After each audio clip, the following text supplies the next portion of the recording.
Hello everyone, this is Grace. It is August the 25th, 2022, and today we're going to be taking a look at Leviticus chapter 1. Now, I'm going to be going through, this is the plan, but right now the plan is from chapter to chapter.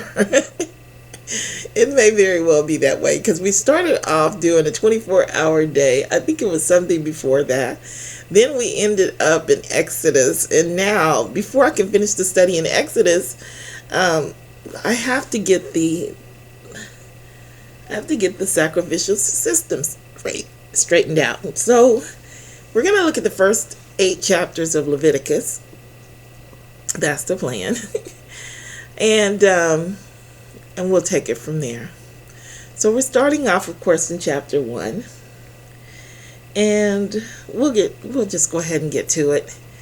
And as I think of other details that may be of interest to you, I'll just insert those into the commentary. And the Lord called unto Moses and spake unto him out of the tabernacle of the congregation, saying, speaking to the children of Israel, and say unto them, if any man of you bring an offering unto the Lord, ye shall bring your offering of the cattle, even of the herd and of the flock. Now, let me say this. The last time I attempted to go into Leviticus and read these scriptures, the last video that I did, you can't use that because I was reading ahead and looking at things and spotting things that were obviously lies and obviously errors. And I would say, no, that's not true, not having read it to you. So it seems to you that I'm reading one scripture when in actuality my eyes have read ahead at the next scripture and I'm saying no. So like I said, well, what I meant was it seems to you that I'm reading one scripture when in actuality I'm reading ahead. So you kind of have to ignore the study that we did on the previous video. But that said, a whole lot of stuff in these books are lies. I've read through the first 4 books of Leviticus. There is no such thing as a sin offering. It's not real. It's not biblical. Chapter 4 was put in not holy. There's a couple of scriptures in there that were cut and pasted in there from other parts of the Bible. You can tell because they're written, well, I mean, they're written perfectly. There's no errors in them. So I would imagine they're cut and paste because there is no such thing as a sin offering. I, of course, have not finished all 8 chapters. I may find something similar in chapter 5, 6, or 7, but let's look at chapter 4 real quick so I can show you what I mean. I'm not going to do chapter 4. We're going to look at chapter 1. But I'm just going to go there and show you. I don't know if I should show you or tell you. I'll show you real quick. Just some of the things that I found. Oh, I got it all marked out. Here, look. So it's talking about the priest here, right? It starts off, there's a whole lot of respecter of persons in here. You get a whole lot of it. So it starts off where it's talking about the priest, but they're called a soul. When you get down to the bottom, of course, it's just a man because it's just one of the common people. And but all of the respecter of person, all of these the lies and procedures that are mixed and mingled in between it, when you get down to the end, the part that's really gonna get you if you read ahead, right here. You need a priest in order to have your sins forgiven. Nobody did any of this. Nobody made a sacrificial offering. Probably never. For sin. Sacrificial offerings were celebrations and thanks offerings and gifts and stuff like that. They were not for sin. They prayed just like we do today. That's what they did. Remember when Jesus healed the little boy that the disciples couldn't heal? Said that part comes, that this kind goes away or something like that through fasting and prayers. Nobody made an offering for sin. Don't you think Judas would have made an offering? It was Passover. He couldn't have just made an offering. He sinned, didn't he? Nobody did it. Ever. It's all a lie. Now, I may change my mind, of course, about some of the... No, I seriously... After reading chapter 4, I'm so disgusted by chapter 4. I don't know why I get... Listen, my indignation has been ignited by chapter 4. My indignation has been ignited by chapter 4. All of that's a lie. Don't... Just wait until I do it. Wait until I finish everything before you hold me to anything. But I seriously doubt priests can't forgive sins. I overlooked everything in chapter 4. I put it all aside, all of it aside, until I got to the ending, and I saw the sins. And then I had to go back up and say, no, we're not accepting any of this garbage. All of it's a lie. All of the errors that are in there, they're all lies. And that's pretty much the entire book, but about 4 or 5 clean verses. Let's go ahead and get started with this. Speaking to the children of Israel and saying to them, if any man of you... No! Look, if you think I'm being petty with these verses, I'm sorry to have so much commentary. I really don't like to put a lot of commentary in, especially at the beginning, but it needs to be said. As we go through this, and you think I'm being petty, there's a lot of clean verses that give instruction in Deuteronomy, and I pull from those verses in my regards to what actually was done and what wasn't done. When you read through those verses, there's an error in there, and it's about the blood. I want you to... I'm going to tell you about the blood, because I don't know if you're going to be able to see the error, I know, because it's obvious if you look for it. But let me explain to you about the blood real quick. All that stuff that they tell you about how you have to salt it, and you have to let it sit, and you have to drain out every ounce of blood from that piece of meat, it's all just lies. None of that's true. I'm going to tell you. I'm speaking for God.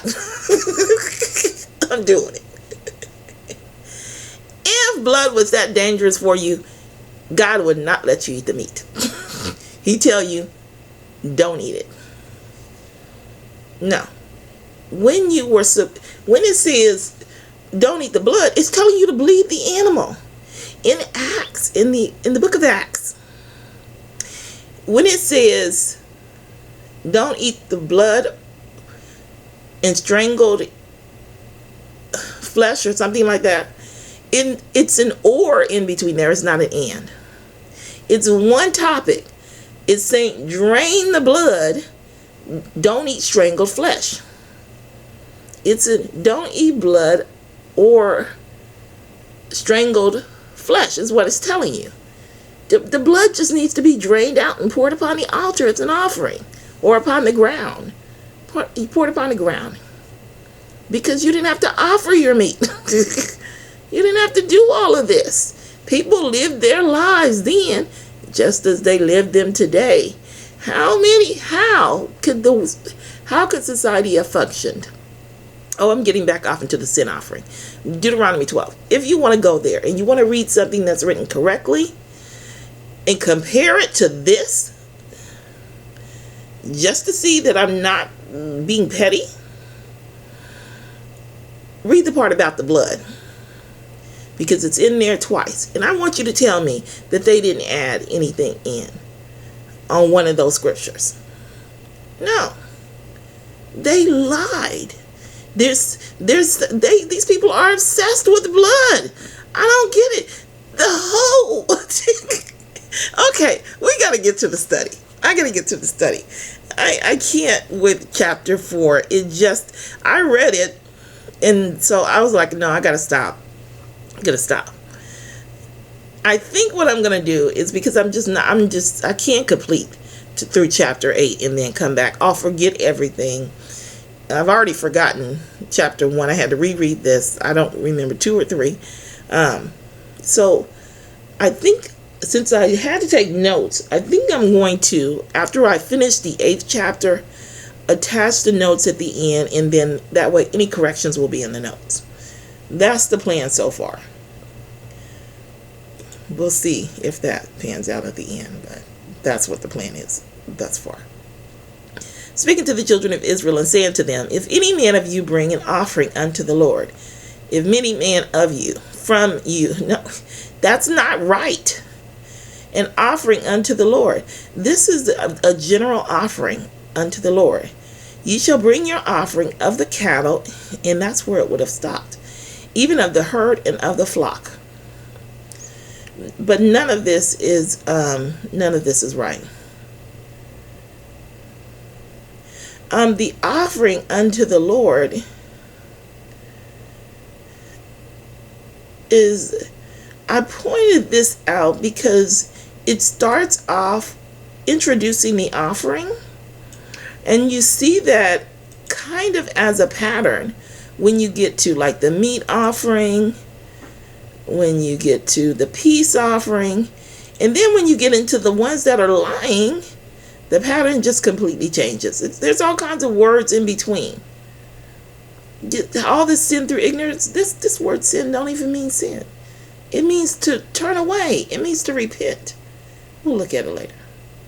And because of that, they actually say exactly the opposite of what they mean here. They do it twice in two of them, of two of the four. Here we go. This is the chapter 5. It doesn't start off with the trespass offering as the real ones do. It starts off with brainwashing. Here's one. I haven't read 6 yet, but I know there's some scandalous stuff in there. I do know. I read it before, just didn't read through it. More trespass offerings.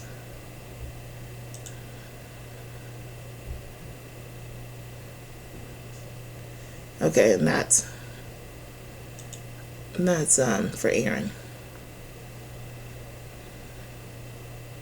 Okay, so it starts off about the offering system, and that's what you see consistently through all of the celebratory offerings and the thanks offerings.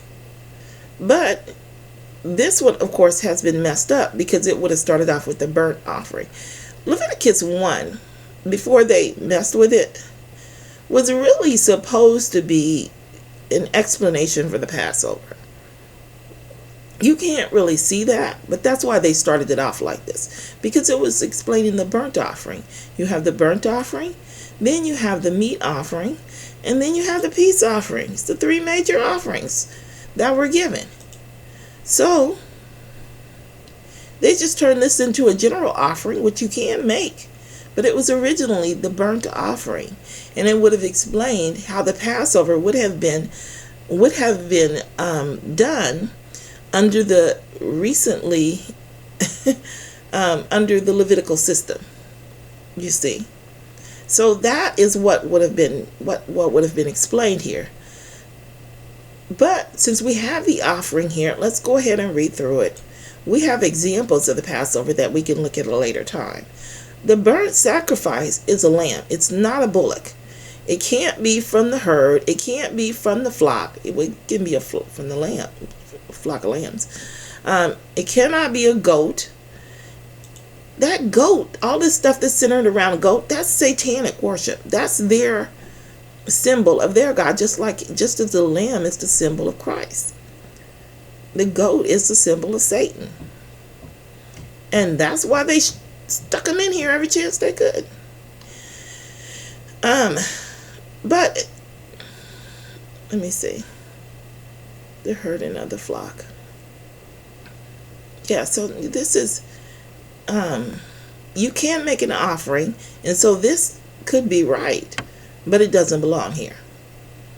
This whole Leviticus 1, it would have started off with the burnt offering just as the other two did. If you're going to bring a burnt offering, if his offering be a burnt offering of the herd, let him offer a male without blemish. He shall offer it of his own voluntary will at the door of the tabernacle of the congregation before the Lord. This part is correct. The herd part, of course, is not. But he's going to offer a male without blemish. It's just going to be if his burnt sacrifice, it's not going to be if. He's going to bring a lamb. And it's going to be a meal without blemish, and he's going to offer it of his own voluntary will. It's all of these offerings are voluntary. That is one thing I want to stress. Just as when they built the temple, the Lord told Moses to talk to the people and have them bring whatever they will to the contribution of the temple, and they had overflowing. They had to tell the people to stop bringing stuff. The offerings are voluntary. You don't need to do them except 3 times a year. And then, of course, the tithes and the vows and stuff like that. Those are the obligatory, however you pronounce that word, offerings that are required. All of the other offerings that you make they're voluntary. He shall offer it of his own voluntary will at the door of the tabernacle of the congregation before the Lord. So remember, it's supposed to be in front of the temple, in front of God. Because we're going to run up on something that's going to say different in this chapter. And I'm going to remind you of that. And he shall put his hand upon the head of the burnt offering, and it shall be accepted for him to make atonement for him. I should not have to tell you that this is not correct, that this is a lie. I shouldn't have to tell you that this is a lie. You don't just put your hand on top of the animal and then you make atonement for yourself. Look, I'm going to have to research atonement just a little bit more. Because they use this term. They just throw it around very loosely. And I'm not comfortable with them using that word and me not having a very good idea of exactly what they're trying to prove here. So give me some time. I'm gonna have to look into atonement a little bit more. There was 2 things I thought of right before I did the study that I didn't want to hold up the study for, and that was one of them. There was something else I can't remember. And he shall kill the bullock. We know that this means that bullock, as though there was one before. And he shall kill that bullock before the Lord, and the priest Aaron's son shall bring the blood and sprinkle the blood round about upon the altar that is by the door of the tabernacle of the congregation. The people that changed this Bible, they were some bloodthirsty people. They got blood everywhere. You're sprinkling blood here. You're tossing blood there. There's blood going there. Blood everywhere. None of that blood was used like that. You didn't sprinkle it. You didn't pour. Well, you did pour it. You poured it upon the altar. You poured it upon the ground. That was it. When it said that Moses, I'm ashamed of myself. I read you guys scriptures where Aaron and his sons were being consecrated.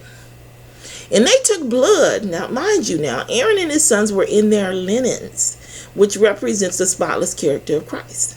And I read to you that they took blood and oil and sprinkled it all over Aaron and his sons. Now, I caught where they said that they were holding bloody guts in their hands and stuff like that, and said, no, there's no way. They wouldn't do that. There'd be blood all over them. But I didn't catch where they were sprinkling that blood all over them. I don't think I did. I might have, because I didn't like that sprinkling. It didn't seem right. All over them in their holy linen cloths. That's the spotless character of Christ is represented by that linen. Never would that have been done. No, they were bloodthirsty. They've got blood everywhere all over the temple. It's a bloodbath in that temple. And I've only read the first 4 chapters. I'm telling you, it's blood everywhere. Splash it here, sprinkle it there, pour it. Just no, they've even got it in the holy place. Look, I read through the Day of Atonement. I did read through it. I'm sorry this makes so many stops. Look, I just can't believe what I'm reading. I just can't. I just got to get it out. I just got to get it out. Okay, so let me get this out, and then we'll go through the rest of it very quickly. We will. So I read through the Day of Atonement because I was looking at all this sprinkling and all this blood everywhere, right? It doesn't even make sense what they're saying you're supposed to do. First, you fill up the temple with, I didn't study it. I just read through it, okay? And when I read through it like this. Okay, that word be about, and I'm just reading word by word, right? So first you fill up the temple, not all of it, just the parts that I'm going to check. You fill up the temple with smoke. So Aaron can't really see in the temple. He can't see. But he's got a bowl full of blood. So now he has to walk in the back of the holy place, where he only goes once a year. Now for Aaron, that might be okay, see, because they had a tent that they built up. But once the tent was built up and it stayed in place, see, then you got a problem. But Aaron, of course, because they had built the tent up, he would go back there and he knew where everything was. So he only had to feel around in the back tent of the Lord a little bit. So you would think that he would just go back there, since he's feeling around in the dark, and just stand in front of the temple and stand in front of the ark and do his thing, right? No. The instructions are that he is supposed to sprinkle the blood eastward from his fingers, right? But the mercy seat faces eastward. So that means he has to go around behind the mercy seat in order to sprinkle the blood on the mercy seat, but he can't do it. You know why? Because he's supposed to be standing in front, before the mercy seat, facing it. And then he's supposed to sprinkle the blood eastward onto the mercy seat. Make that make sense for me. How you going to do that? How are you going to sprinkle the blood eastward on the mercy seat if you're facing westward in order to face the mercy seat? I hope I remember that correctly. I might have gotten pieces wrong. You can go check it and make sure. But that was the way I understood it. Just on a brief reading. It can't be done. It can't be done. Now, that's not to say that he couldn't sprinkle the blood on the ground in front of it. The second part could have been done, but the first part couldn't even be done. You can't sprinkle no blood on the mercy seat, not the way they described it. And why would you anyway? You think the blood of a goat is going to purify the seat of God? Sorry. Like I said, chapter 4 has just got me. I just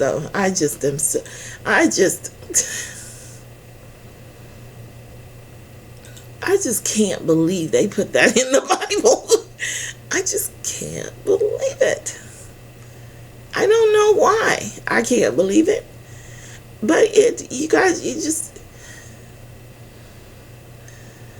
just don't. I don't even know what I think anymore.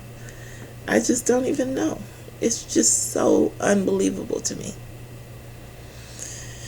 No sprinkling of the blood. None of it. None of it's true. No, if you see it in the Bible, question it, because it's not true. Don't even question it. You question it because you're probably going to find an error in there.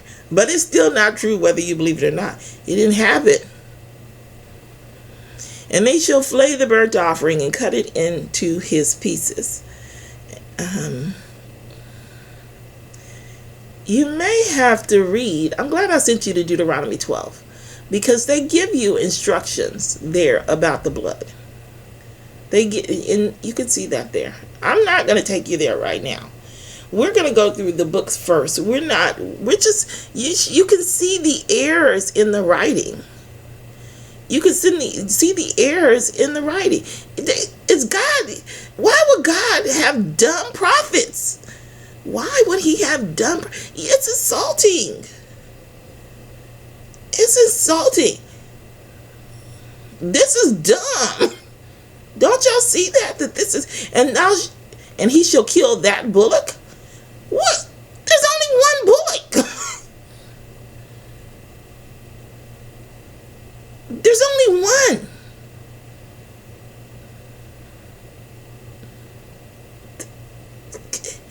God's prophets can't form a simple sentence.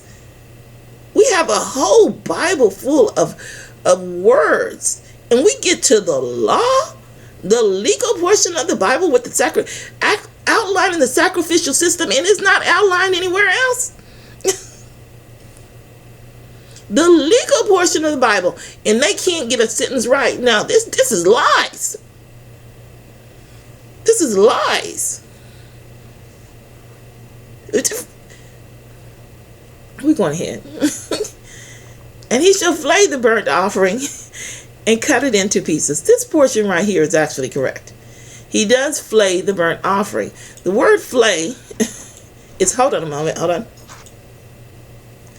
Okay, I'm not sure where I left off, so we're just going to take up at Leviticus 1:6. And he shall flay the burnt offering. Oh, I remember. Okay, so we were going to look up the word flay. Flay just means that you cut it down the middle. It does not mean skin the animal. You don't skin the animal. You cut it down the middle. It means to spread out, that is to deploy in hostile array. By analogy, it's just saying that it's similar to stripping. To unclothe, to burn, to flay, etc. It doesn't mean that you skin the animal. It means that you spread out the animal. You cut it in half and spread it out. That's what they did. You didn't skin it. You cut that animal in half and you put it on the altar. And you burnt it up. You didn't cut it into pieces. No, that's some I forgot what their little agenda was for that. If I think of it, I'll tell you. I'm sure it'll come up again. And the sons of Aaron, the priest, shall put fire upon the altar and lay the wood in order upon the fire. No errors did I find in this.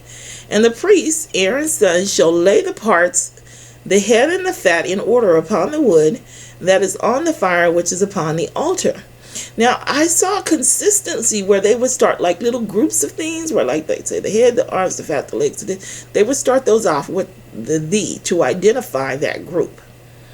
Now, there's so many errors in Leviticus, and that's where I've been working all week.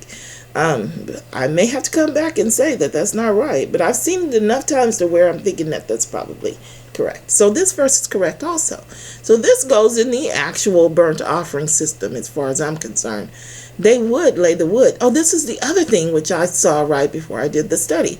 I didn't understand the significance of putting the wood on the altar before laying the burnt offering on top of it. So I will have to look into that further. Or I probably won't look into that, but I will keep an eye out as I read through the other chapters to see if there's any indication of why the wood was needed before the lamb was laid upon the burnt offering. And the priest Aaron's son shall lay the parts, the head and the fat, in order upon the wood that is on the fire, which is upon the altar. And we already discussed once that the fat is just a body.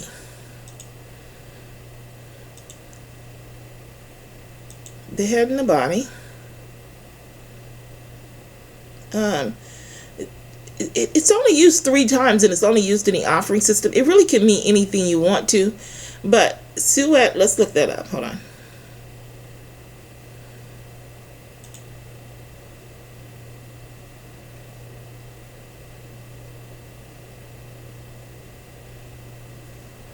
I think that this dictionary is called the International Dictionary. It's free, but I don't remember the name. Suet. In cooking is hard animal fat.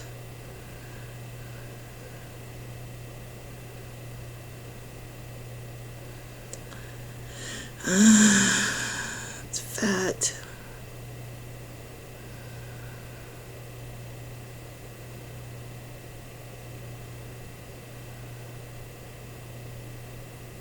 It's around the loins.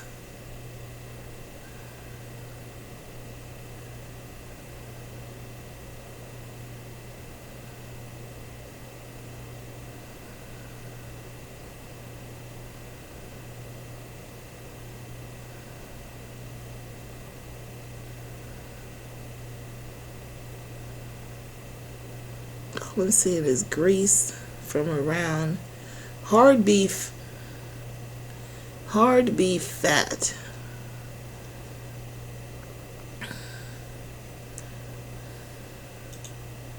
From the unused root meaning to be greasy, suet, fat. the head and the fat in order upon the wood. It's not the fat. It's this word don't mean fat. And it doesn't have a root word, and it's only used 3 times, and it's only used in the offering system. No, the word is, look, I'm going to have to do some research on the word here now, because it doesn't mean fat. You're not laying any fat on that altar. You're laying the entire beast. But I will look into the word and see if I can find some similar words for you. We have a dictionary, a search in Eastward, and I don't have a problem with that. But I'm not going to tell you this means fat, because that's not true. Because this is seems to be written correctly. So they would have just changed the meaning, got rid of the root word, put what they wanted to there, and left it at that, and erased it from everywhere else in the Bible except for this offering system. So, no, there's no fat. No fat. And the priest Aaron's son shall lay the parts, the head and the fat, in order upon the wood that is on the fire which is upon the altar. They could have just changed this one word. They made so many other errors, so many other errors. But his inwards and his legs shall he wash in water, and the priest shall burn all on the altar to be a burnt sacrifice, an offering made by fire, a sweet savor unto the Lord. Now, how are you going to put the fat on there if you're washing the inwards? How are you going to do that? You didn't cut. Does that make sense? Is that logical to you all? Do you know why they want you to wash the legs and the inwards? Let me tell you why. You know it's something satanic. Of course it is. There's no reason, there's no good reason for any of these procedures that they have. But let's go back to Exodus real quick. I'm going to take you back there so you can see yourself. Just in case you haven't seen those other videos. Well, if you haven't seen the other videos, I don't know how much help it's going to be to you. Because I'm just going to show you. I'm not going to explain it to you. Where is it? She'll eat the flesh and the raw nor solid. Oh, here we are. It's here it says they shall not eat of it, and this word means to not do it, but it's strong and it's harsh. It's saying by no means, basically, are you to sodden it at all with water, but roast it with fire. However, you can use these terms for cooking with both water and fire. You just have to tell them what you're cooking with, because it means to simmer. So if you put it in water and then you put it over fire, then you're simmering it. If you put it over fire and there's no water, then you're cooking it with fire. Why don't they want you to put this in water? Well, because this is symbolic of Christ. Water represents the Spirit. We know that. Christ laid down his own life. He went through the fires by choice. The fires of affliction by choice. He laid down his own life. So why do they want spirit? Why do they want the water on that offering? Whose spirit is it? It doesn't matter whose spirit you put on there. Even if you put a satanic spirit on there, it changes the meaning of the offering. It changes the meaning. Christ laid down his own life. It was a sacrifice. Even if you put God's spirit on there, it was Christ's sacrifice. Christ, doesn't he have the same spirit as God? It changes the entire offering system when you put water on there. So by no means are you supposed to sodden it with water. It's roast with fire. It's symbolic. All of this stuff means something, and that's why they changed it.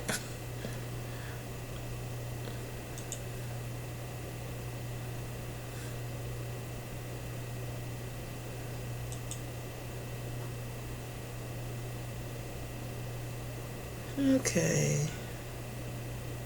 Let's just go there manually.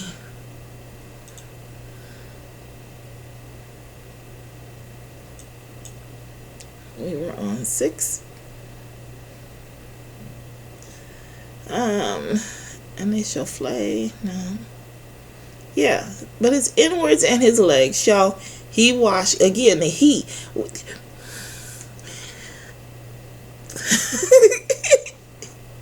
You look, y'all are gonna understand why this he, him, he, she when you read through Deuteronomy 12. Because in Deuteronomy 12, you're going to be able to see something that's written accurately for the most part. And you're going to see thou, ye, thee, all those words. You're not going to see he, him, you. You're not going to see that. That's not normal. It's not normal. And thou, and ye, and thee. It's he and him. It's not. It messes with my understanding. It does. It throws me off. Throws me off. But his inwards and his legs shall he wash in water, and the priest shall burn all on the altar. This part I didn't find any errors with. Well, wait a second. There's something here. And the priest shall burn the all. Burn the all. They put this right here in front of all.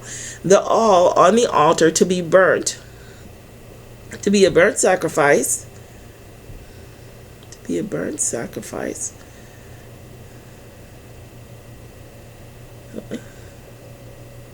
Okay, I guess to be a burnt sacrifice. An offering made by fire of a sweet savor unto the Lord. I'm just going to let that go because I don't.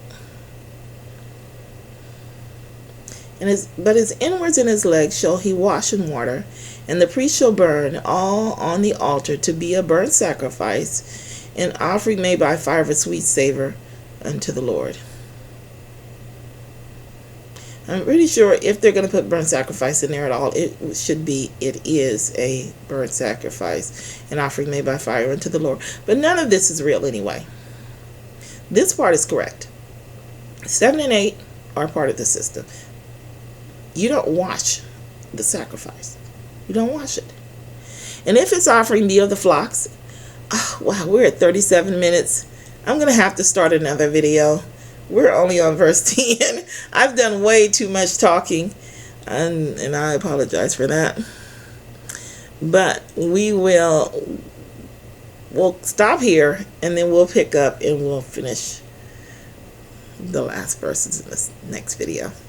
All right. I'll see you there.